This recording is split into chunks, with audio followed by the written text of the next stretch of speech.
With the NBA draft just a few weeks away and the Chicago Bulls holding the 18th overall pick, I think we should maybe take a little bit of an analytical dive into what the chances are that the Chicago Bulls can find a difference maker at pick number 18.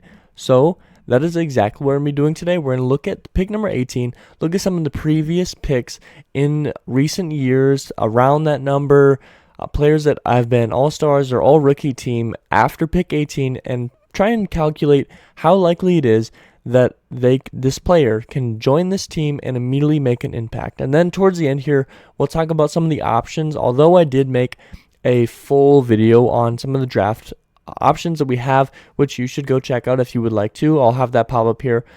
But we're going to kind of go over a little bit because things have changed a little bit as things progress through the playoffs. We've seen more things, some draft combine and everything. We've just learned a lot more information. And then lastly, we're going to talk about how a player, no matter who is picked by this team, would likely fit into this team. But if this is your first time on the channel, my name is John. This is the Sports Advocate. Thank you guys so much for tuning in. If you enjoy this content, give me a thumbs up. If you really enjoy this content and you come back on a daily basis anyways, why not subscribe? I have content that comes out daily, NBA, NFL, and NHL. And based on some of the analytics that I have, there's about 240 of you guys that are returning viewers, which means you're coming back for multiple videos. And you guys definitely aren't all subscribed, so if you do enjoy this content and you're coming back anyways, why not subscribe? It means a lot to me. But let's not waste any more time. Let's get right into this. What are some good options around pick 18 in recent years?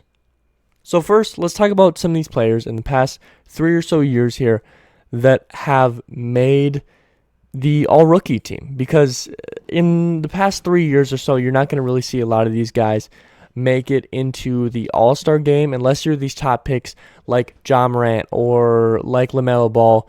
But around pick 18 and lower, some of the guys that have made all-rookie team in recent years, this year, 2021, 2022, Bones Highland has made it. Last year we had Sadiq Bey, Desmond Bane, and Emmanuel Quickley, who all made the all-rookie team and were after pick 18. And in 2019-2020, we had Brandon Clark, who made the all-rookie team.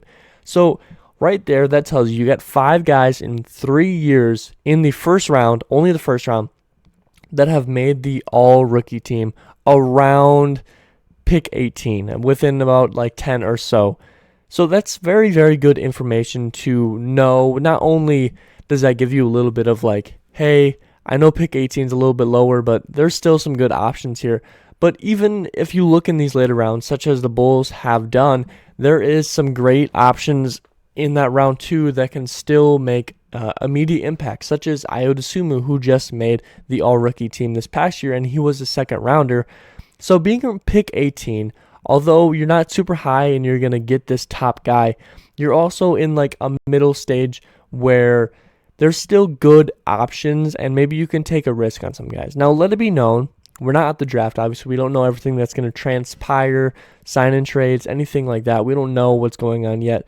But there's a chance that the Bulls could either move up or move down in the draft. And we do have to take that with a grain of salt. We're only talking about if the Bulls have pick 18 at this very moment. But how likely are you to find an all-star at pick number 18? An all-star, not an all-rookie, an all-star, a guy that will turn out to be. Since 1989, which was the year when the NBA draft switched into 2 rounds, since 1989, there's about a 10% chance of the number 18 overall pick becoming all-star at some point during their entire career. Now, the best player based on via USA Today that was picked at number 18, they listed Joe Dumars, who was a finals MVP, a very good player, averaged just a little bit under 15 points per game, and a very solid player. But again, pick 18, you're not going to find any of these like crazy guys that pop out on the screen at you.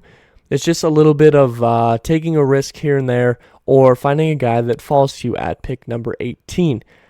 So let's move on to some non-lottery pick players that are currently doing well in the league, that have made the AllStar and all that, which, as we know, the Bulls are not in the lottery at pick number 18. So some great non-lottery pick players currently in the league. First thing, best current players drafted outside the lottery, like the best, the top of the class. Jimmy Butler from the Bulls. The Bulls drafted him at pick 30. So the Bulls already have some experience in getting some great guys that can make a difference to this team. But let's remember, Jimmy Butler didn't come out swinging immediately. He actually ends up coming out a little bit slow, not getting a lot of minutes, but he becomes the most improved player. And now he's leading the Heat to some deep, deep runs into the NBA playoffs. Now next up we have Nikola Jokic, who, as we all know, back-to-back MVP, incredible player. He was picked outside of the lottery. Kawhi Leonard was also picked outside of the lottery. And lastly, Giannis Antetokounmpo, another MVP, was picked outside lottery. Now, if you notice something here outside of Nikola Jokic, a lot of these guys, and we'll notice that as I go a little bit deeper, are really defensive heavy. And that's what they were drafted as. Guys that were really good defensively, but needed to progress on offense. Jimmy Butler, he was good on offense in college, but everyone looked at his defense. Kawhi Leonard, very, very good in college on defense, needed to progress on offense. He does that. Giannis Antetokounmpo, a big project piece, and there was potential on both offense and defense, but I think it was a little bit more well known that defensively he'll likely be able to work because of his size. Now, some other important non-lottery picks. Rudy Gobert, a guy that a lot of fans that are hoping that the Bulls do go out and target in a trade scenario this offseason. Nikola Vucevic, a guy that's currently on the Bulls team and was also picked outside the lottery. And Draymond Green, a huge piece to this Warriors team that's making a finals run right now. They're in the finals. A huge piece to that defense. And like I was saying, a lot of these guys are really defensive heavy. The only people that aren't super defensive heavy are the Nikolas. Nikola Jokic and Nikola Vucevic. Everybody else, Jimmy Butler, Kawhi Leonard, Giannis Antetokounmpo, Rudy Gobert, Draymond Green, all these guys are super defensive heavy. And there is some options in the draft this year that are really good defensive pieces. So, this year's potential options. Who can the Bulls target? Now, like I said, I did make a video on this already, and I'll try to have that popping up either early on in the video or right about now. But there's a lot of options. I think in the video I covered only 4 guys, but obviously, as we know, at pick 18, there's a lot of chances that some guy gets picked earlier than expected or some guys fall. So let's just go through some of the best options for the Bulls around pick 18. So people that are projected to go from like 12 to, 24 is about where I say around pick 18 is. First off, Walker Kessler, center, and the incredible defense player, just won Defensive Player of the Year. A guy that a lot of people do compare to Rudy Gobert, and an incredible option, one of my favorite options in this draft. Patrick Baldwin Jr., a forward, another great option. Malachi Branham, who has been jumping up boards. I've seen him recently up all the way up to like 9 and 10 in some mock drafts. A very good option. Potential option if you need a 6-man guard, if Kobe were to get moved on from him, or if you don't believe in him quite yet, or if Zach ends up leaving the team, Malachi Branham would be a good option. Now you have Terry Eason, another good option. He's a forward here. Just a lot of these guys are pretty solid options. A guy that I somehow forgot to write down here, EJ Liddell, big fan of him. A strong, powerful frame. He kind of plays a power forward role, although he was listed at center sometimes, but I'd say a power forward role. I guess he was listed kind of 3 through 5, depending on the game scenario. But I'd say he's a power forward. He's a very good option. Brings some strength, brings some defense. Something that this team kind of lacks overall is a powerful guy, powerful body. Then you have Mark Williams. He's a center, another good option. I don't list him as highly as Walker Kessler, and that's primarily because defense. Kessler is just so higher on the defensive side, and that's something I'm really hoping that this team brings in. But Mark Williams is a very good option. Ty Washington, a guard, another similar scenario if Zach leaves, good option. Otherwise, if some of these other guys are gone, maybe you take him for a good depth piece off the bench. And Nikola Jovic, another Nikola that would be drafted outside of the lottery, and so far we're 2 for 2 as long as I know, unless I missed a Nikola somewhere, of guys that have become all-stars named Nikola. And when you got a guy named Nikola Jokic who just won 2 back-to-back MVPs, and you see a guy named Nikola Jovic, I think that perks some people's ears just for the name's sake. But let's not act like the name's enough for you to go take a risk on him. Although he is a good option, I think he falls a lot later in the first round than people are expecting. Maybe somewhere around 26 to 30, I think he ends up falling to, unless someone wants to take a risk on him like we've seen recently with people like Giannis, who people take risks on. But those are some of the better options for the Chicago Bulls, the most likely options for the Chicago Bulls on this current team. What we know so far, at least, there's going to be some more shuffling, and some people will go higher, some people will go lower, some people might even drop to the second round. Some people might climb all the way into the top 10 picks. We're not sure. We're still quite a bit of ways out, even though we're within a couple weeks now. Next up, what do the Bulls really need? Do you need a instant starter rookie? Do you need a depth piece rookie? What do you need? Do you even really need to add a rookie, or is this the situation they're in right now more of a free agency targeting? Well, let's start with the starter position. Do the Bulls need an instant starter out of their rookie? Well, let's go through the current lineup first. I think that's probably the most important step to take in this scenario. Point guard, Lonzo Ball, who had some injuries, but very, very good option. Immediately the starter if he is healthy. Ayo Dosunmu as his backup. Entering his second year was just a all-rookie. Very good option. Zach LaVine, if he stays with the team. Then you have Alex Caruso as his backup. DeMar DeRozan at small forward. Devontae Green as his backup. Patrick Williams as the 4 with a question mark at his backup position because we don't really know who's going to fill it with Tristan Thompson gone and Tony Bradley possibly gone. You don't really know who's going to fill his position. And then Nikola Vucevic at starting 5, and you don't know who is going to be his backup because of the same people that are leaving in the case of Patrick Williams. But do you need an instant starter? What's the chances of there being an instant starter? Let's go 1 through 5 again. Number 1, Lonzo Ball and Ayo Dosunmu. If Lonzo's healthy, he is the clear starter for this team. But if he is injured and he's missing some time, I still think Ayo Dosunmu is going to start over anyone you may bring in for a rookie because of what he's already shown. He was just an all-rookie. He has some experience in the league. He's shown a lot of worth, and he's already started in the league. Why would you go backwards to another rookie and just test him out if you already know Ayo Dosunmu is going to work? I don't think you're going to find a starter at the point guard position. Shooting guard, Zach LaVine and Alex Caruso. A lot of question marks surrounding Zach LaVine right now. What's going to happen? Is he going to stay with the team? Is he going to have a sign-in trade? Is he just going to walk? Are they going to bring him back on a max deal? Are they going to bring him back on a less than max deal?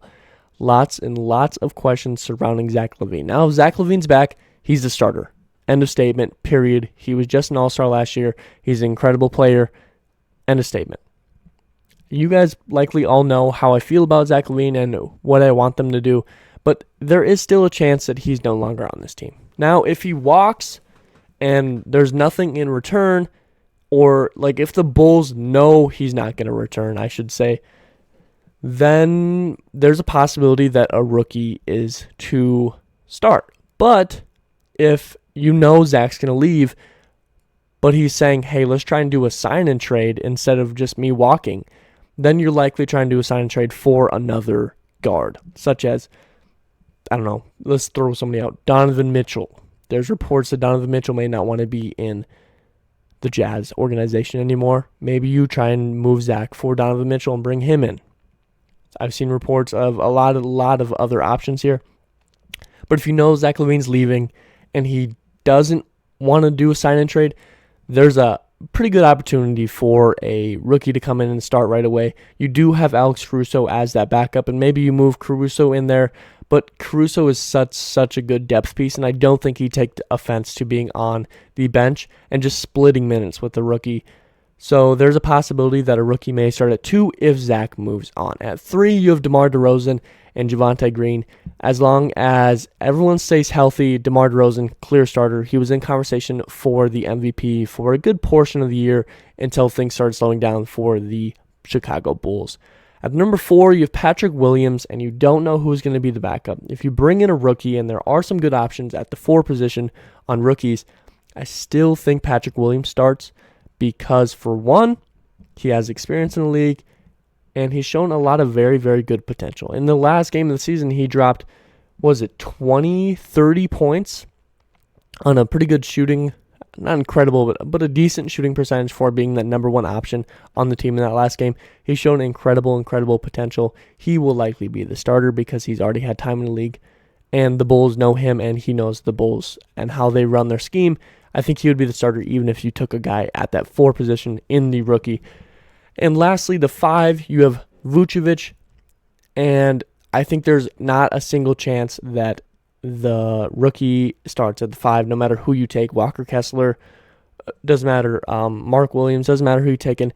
Vucevic is a starter. He was just an All-Star 2 years ago, and although some fans haven't felt great about him in recent years, he's still an incredible player. But if it's not Vooch starting, that likely means you trade. That likely means that you traded him away because he is under contract for this year. And if you trade him away, you're trading him for a center. You're not trading Vucevic to fill a different need. You're trading him for a center with like Kobe White or a draft pick or something like that to get Rudy Gobert or I don't know. There's other options. DeAndre Ayton, sign and trade. There's other options here. If Vucevic is not on this team, you're bringing in a different center who would be the instant starter. So I just don't think there's any chance that a rookie starts there. So you have a number 2 position that you have a shot at if Zach LaVine leaves the team, and you have potentially a number 4, although I wouldn't believe it. But do the Bulls need a starter on the team and the rookies to immediately make a difference? Or can you just pick up a guy that would be depth? Well, for one, the bench needs some scoring help. Not only to take some pressure off Zach LaVine and off of DeMar DeRozan, but they just need some help scoring-wise. Normally, for a good portion of the season, you had either Ayo Dosunmu or Kobe White as your scoring off of the bench. Kobe White, a pretty good option, but he's very inconsistent, and that is not something that you want to see. Other people that have been coming off the bench that you need to score, Javonte Green, who has been working in the offseason and has been improving a lot, but he's not at that big next step quite yet. And pretty much everyone else that was on that second string is gone. Tristan Thompson, gone. Well, how should I put it? Likely gone or possibly gone is how I should put it. Tristan Thompson, possibly gone. Tony Bradley, possibly gone. Matt Thomas, I think, is possibly gone as well. There's a lot of guys here that, and if Zoe's healthy, then you do have Caruso there, but Caruso's not a huge scoring threat. So you have people here on this second group of guys coming in, not a lot of scoring. So a bench guy that can score that you draft and has potential would be a really, really good option here. You don't need him to start. Another good move is more defense. This is the thing that the team struggled with a lot after the Zoe injury and the Caruso injury is defense. Not only from their front line, but their second core. A lot of times when that second core comes in, the other team would go on a huge run. Even if they were going backups versus backups, our team would go on a huge run, and now you got to bring in DeMar and Zach way earlier. They don't get enough rest. They're tired and try and fight their way back. That's just a recipe for disaster. So if you bring in more defense on that second line, that's just only going to bring better things because, again, you're bringing tension off of that first group of guys. You're either adding bench scoring, which is taking pressure off, or you're adding defense, which will prevent the other team. 2 huge options. Now, another option, which is a very good option here, honestly, is with the 18th overall pick being right in the middle of the draft. You take a risk on somebody. A guy that maybe isn't up to snuff quite yet, up to par quite yet, you take a risk on because you think in a year or two you can develop into something. Now, yes, the Bulls are close to striking range on being a contender, but you got a couple options here. If you are going to go trade for a guy that you think is going to instantly put you in contention, if you think Rudy Gobert is going to put you in contention, if you think DeAndre Ayton is going to put you right in contention, if you're trading Zach and you think bringing in a guy like, I don't know, Donovan Mitchell, or I guess you could technically do a double sign and trade for Bradley Beal or something. If you think someone like that's going to put you immediately in contention, then you're probably going to draft a guy that is going to be a big help right away. But there's a possibility that the Bulls are still unsure, or they think they're already right there, that they take a risk on somebody like Walker Kessler. I guess you could call him a risk because his offense has not reached full production yet. Nikola Jovic is definitely a risk, but he could develop into something. Maybe you take a risk at 18. But that's it. What will the Bulls do in this scenario? I'm not sure, but there is plenty of options, and there's some decent statistics showing that there's a good possibility that the Bulls find a guy that's going to be an instant help to this team. But why don't you comment down below who you want the Bulls to take and why you want them? What will they add to the team? Defense, offense, what are they going to do? And, as always, if you enjoyed this content, give me a like. If you really enjoyed this content and you come back on a daily basis anyways, why not subscribe? Because I have content daily, NBA, NHL, and NFL. And as always, I hope it taught you something today. Hope it made you smile. Hope it made you laugh. That someone's really important to me. Affect someone else's day in an amazing way. And as always, you guys all be safe out there. But something deep inside won't let me quit. I swear that I'm inspired.